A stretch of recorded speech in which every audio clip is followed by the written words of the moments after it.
Hello दर्शकों, कैसे हो आप सब। I hope you all are good. तो आज की मूवी है एक विलन रिटर्न्स। 2022 में आई ये मूवी एक्शन थ्रिलर फिल्म है जिसे डायरेक्ट किया है मोहित सूरी ने। फिल्म के कास्ट की बात करें तो फिल्म में आपको जॉन अब्राहम, अर्जुन कपूर, दिशा पटानी, तारा सुतारिया लीड रोल में नजर आएंगे। फिल्म की IMDb रेटिंग्स है 6.6 आउट ऑफ 10। फिल्म के स्टार्टिंग में दिखाया जाता है आरवी मल्होत्रा की किडनैपिंग हो जाती है। क्यों होती है, कैसे होती है, वो अभी भी सस्पेंस है। कहानी 6 महीने पहले फ्लैशबैक में जाती है और दिखाया जाता है तारा सुतारिया का आरवी मल्होत्रा जो कि एक स्ट्रगलिंग सिंगर होती है, और अर्जुन कपूर AKA गौतम मल्होत्रा एक बहुत बड़े बिजनेसमैन का बेटा होता है जो आरवी की हेल्प करता है उसके सिंगिंग करियर में। और देखते ही देखते उन्हें एक दूसरे से प्यार हो जाता है। एक दिन आरवी गौतम को अपने फादर के बारे में बताती है, जिसकी ऑलरेडी बीवी और बच्चे के होते हुए भी वो उसकी माँ को रखता है और उसके साथ प्यार का नाटक करता है, पर बाद में उसे छोड़ देता है। आरवी बोलती है, यह सीक्रेट है जो कि मैंने आज तक किसी को नहीं बताया और मैं सिर्फ तुम्हें बता रही हूँ। अगले सीन में दिखाया जाता है आरवी की फ्रेंड उसे गुस्से में डांट रही है, पर अभी आरवी को कुछ पता नहीं कि वो क्यों गुस्सा है। वो आरवी को न्यूज़ देखने को बोलती है जहां उसके फादर के लिए कंट्रोवर्सी चल रही होती है। आरवी ने ये बात सिर्फ गौतम को बताई थी, तो उसे पता चल जाता है कि ये सब किया धरा गौतम का ही है। अब प्रेजेंट डे को दिखाया जाता है जहाँ आरवी की किडनैपिंग के लिए गौतम को दोषी माना जा रहा है। पुलिस जब उसे पकड़ने के लिए आती है तो गौतम किसी तरह वहाँ से भाग जाता है।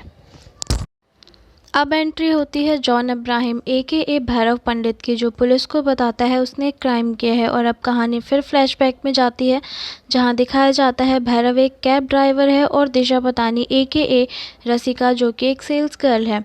रोज़ रसिका उसकी ही कैब बुक करती है राइड के लिए। वो दोनों साथ में टाइम स्पेंड करते हैं। भैरव को रसिका से प्यार हो जाता है। एक दिन रसिका भैरव की कार ड्राइव कर रही होती है, फिर अचानक एक बाइक वाला उसकी गाड़ी के आगे आ जाता है और उन पे हंसते हुए आगे चला जाता है। इस बात पर रसिका को बहुत गुस्सा आता है। वो गाड़ी की स्पीड बढ़ाती है और बाइक वालों के साथ साथ चलने लग जाती है और भैरव को बोलती है उन्हें मारने के लिए। भैरव उनसे कहता है रहने दो, छोड़ दो, हमें ऐसे पंगा नहीं लेना चाहिए, पर रसिका नहीं मानती है और उन बाइक वालों को टक्कर मार देती और बोलती है सेल्फ डिफेंस में मर्डर भी अलाउड है, हाथ तोड़ने वाले का भी और दिल तोड़ने वाले का भी। अब अगले सीन में फिर प्रेजेंट डे को दिखाया जाता है जहां भैरव को पुलिस वाले आरवी की फ़ोटो दिखाकर उससे पूछते हैं क्या तुम इसे जानते हो, पर भैरव मना कर देता है कि मैं इसे नहीं जानता। अब आगे दिखाया जाता है कि एक लड़का टीवी पे इंटरव्यू दे रहा होता है और कहता है गौतम मेहरा ही आरवी का मर्डर है, उसने मेरी गर्लफ्रेंड का भी मर्डर किया है, मैंने खुद अपनी आंखों से देखा है। इंटरव्यू ऑफिसर्स भी देख रहे होते हैं। उनमें से एक ऑफिसर को उस पर डाउट होता है और वो उसे पकड़ने के लिए निकलता है और न्यूज़ स्टूडियो में कॉल करता है और उनसे रोकने के लिए बोलता है, पर वो उनसे कहता है कि लड़का ऑलरेडी निकल चुका है। गौतम भी ये सब देख रहा होता है और वो फिर उसका पीछा करता है। वो लड़का एक मास्क वाले आदमी से मिलता है जिसने फेस पे मास्क लगा रखा होता है। वो उसको बोलता है जैसा तुमने बोला था मैंने गौतम को फंसा दिया है, तुम मेरे लिए मसीहा हो। वो नकाबपोश आदमी उसे ट्रेन के आगे धक्का दे देता है। इतने में गौतम भी वहाँ आ जाता है और उससे पूछता है आरवी कहाँ है। उन दोनों की हाथापाई होती है। वो नकाबपोश आदमी और कोई नहीं भैरव ही होता है। गौतम से वो अपना चेहरा किसी तरह छुपा लेता है। गौतम से बचने के बाद जब वो वापस अपनी कार में पहुँचता है तो वहाँ ऑलरेडी रसिका होती है और उससे पूछती है क्या तुमने गौतम को मार दिया है या नहीं। दूसरी तरफ गौतम उस आदमी के बारे में सोचने लग जाता है। अभी भी कहानी में फुल सस्पेंस है कि हीरो कौन है और विलन कौन है। कहानी फिर से फ्लैशबैक में जाती है। आरवी और गौतम का ब्रेकअप हो चुका होता है। आरवी अपने करियर में बिजी होती है और गौतम को भूलने की कोशिश करती है। एक तरफ गौतम क्लब में कुछ लोगों से लड़ाई करता है और उसे वहां आरवी दिखती है। उसको कुछ लोग मिलकर बहुत पीटते हैं। आरवी उसे हॉस्पिटल पहुंचाती है, उसका ध्यान रखती है और उसके ठीक होने तक उसके साथ ही रहती है।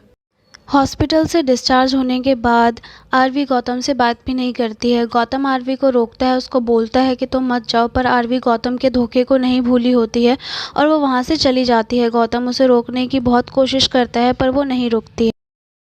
कहानी फिर प्रेजेंट डे में पहुंच जाती है। गौतम ऑफिसर के घर चुपके से आ जाता है। ऑफिसर को ये पता चल जाता है। वो उसको बोलता है मुझे पता है तुमने आरवी का मर्डर नहीं किया है, मैंने वीडियो देखा। वो कहता है कि ये सब एक तरफा प्यार का नतीजा है। ये सब जो कर रहा है वो एक तरफा प्यार में दिल टूटे लोगों का मसीहा बनने के लिए कर रहा है। अब अगले सीन में कहानी फिर फ्लैशबैक में जाती है। यहाँ भैरव रसिका के लिए रिंग खरीदता है जो उसे बहुत पसंद थी। वो मार्केट से उसके लिए साड़ी और बाकी शादी का सामान भी खरीदता है क्योंकि भैरव रसिका से शादी करना चाहता था। पर कुछ गुंडे उससे पैसे मांगते हैं और उसकी रिंग मांगते हैं। भैरव को गुस्सा आ जाता है। वो बोलता है कि मैं ये रिंग नहीं दूंगा, पर वो गुंडे नहीं मानते हैं। उसके बाद इनकी हाथापाई होती है और वो गुंडे उसके रिंग और उसका पैसा वापस लौटा देते हैं। इसके बाद वो सारा सामान लेके रसिका के घर पे जाता है, पर वो रसिका को वहाँ किसी और आदमी के साथ देखता है। उसका दिल टूट जाता है और वो वहाँ से चला जाता है। अगले सीन में रसिका भैरव से मिलती है। भैरव बहुत गुस्से में होता है। रसिका उससे बोलती है, तूने मुझे मैनेजर के साथ देखा ना, मुझे पता है, पर मैं क्या करूँ, मैं उसको पसंद करती हूँ, पर उसकी बीवी है जो हमेशा उस पर नज़र रखती है, इसके लिए मैंने तुझे फंसाया। इतने में वहाँ वही लड़का आ जाता है जो गौतम को मर्डरर बता रहा होता है। वो भैरव की गाड़ी में बैठ जाता है। वो बोलता है बहुत अर्जेंट है। भैरव उसे एक कैफ़े के आगे छोड़ता है और देखता है वो लड़का अपनी गर्लफ्रेंड के पैर पकड़ रहा है, उसके सामने गिड़गिड़ा रहा है, मुझे छोड़ के मत जाओ। वो उससे पूछता है जिससे तुम यहाँ मिली हो वो आदमी कौन था। वो लड़की उसे बोलती है मुझे तुम्हारे साथ नहीं रहना। ये सब भैरव और रसिका दोनों देख रहे होते हैं। रसिका भैरव को भड़का रही होती है। भैरव उनके बीच जाता है, पर ऐसा लगता है जैसे भैरव का माइंड उसके कंट्रोल में नहीं है। उसे रसिका के धोखे पे गुस्सा आता है और उस लड़की का मर्डर कर देता है और रसिका से कहता है तुम सिर्फ मेरी हो। कहानी आगे बढ़ती है जिसमें दिखाया जाता है भैरव और रसिका ने मिलकर कई लड़कियों का मर्डर किया है। अब मूवी का स्टार्टिंग वाला पार्ट दिखाया जाता है जहां आरवी और उसके दोस्त पार्टी कर रहे होते हैं। भैरव आरवी के लिए भी यही सोचता है कि ये गौतम को भी धोखा दे रही है और इसने गौतम का भी दिल तोड़ा है और वो उसे भी मार देता है। ऑफिसर को भैरव का एड्रेस मिलता है। ऑफिसर के साथ गौतम भी होता है और वो उस एड्रेस पे जाने के लिए निकल जाता है। ऑफिसर उसे मना करता है कि ये खतरनाक हो सकता है, तुम वहाँ मत जाओ, पर वो नहीं मानता। थोड़ी ही देर में भैरव ऑफिसर के घर पहुंच जाता है और उसे बताता है कि आरवी जिंदा है, पर वो ऑफिसर को मार देता है। इधर आरवी भैरव के चंगुल से बचने की कोशिश करती है, पर भैरव उसे पकड़ लेता है। इतने टाइम से आरवी को लगता था ये सब गौतम ने किया है, पर भैरव ही उसे बताता है कि गौतम तुमसे प्यार करता है और मैं उसको उस दर्द से बचा रहा हूँ। इसके बाद गौतम भैरव को पकड़ ही लेता है, पर वो देखता है कि उसने एक आदमी का खून कर दिया है और साथ ही एक बच्चा भी होता है। पर बच्चा पुलिस को बोलता है ये मेरे बाबा थे, मुझे मारते थे और ये सारे खून बाबा ने ही किए हैं। भैरव भैया मुझे उससे बचा रहे थे। पुलिस को भी सारे सबूत उस आदमी के ही खिलाफ मिलते हैं, पर अभी भी आरवी गायब थी।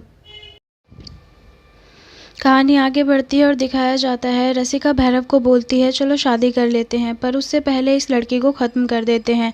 वो आरवी की बात कर रही होती है, पर आरवी किसी तरह वहाँ से भागने की कोशिश करती है। अब यहाँ गौतम भी आ जाता है आरवी को बचाने के लिए। गौतम और भैरव की काफ़ी हाथापाई होती है। फिर भैरव रसिका को आवाज़ लगाता है और उससे कहता है मुझे रेटिंग दो। गौतम हंसने लगता है और उससे बोलता है यहाँ कोई रसिका नहीं है, जो भी तुम करते हो वो सिर्फ तुम ही करते हो। भैरव को एहसास होता है रसिका उसे कब के छोड़ के चली गई है। इतने टाइम से वो बस भ्रम में जी रहा था। वो रसिका को खुद ही मार देता है और उसे पता भी नहीं चलता। ये सारी बातें उसे गौतम बताता है। अब भैरव अपने ही गिल्ट में होता है और वो जिस पिंजरे में शेर होता है वहाँ चला जाता है और खुद को शेर के हवाले कर देता है। गौतम आरवी को बचा लेता है और दोनों की मिसअंडरस्टैंडिंग्स ख़त्म हो जाती है। पर लास्ट सीन में एंट्री होती है एक विलन के विलन राकेश, यानी कि रितेश देशमुख की। वो भैरव के पास आता है, वहाँ भैरव भी होता है। वो भैरव को बचा लेता है और भैरव को कहता है अब आपको कोई तकलीफ़ नहीं होगी, और यही कहानी की एंडिंग हो जाती है। Thank you for watching this video till the end. Please do subscribe my channel and support me. Thank you. Keep smiling.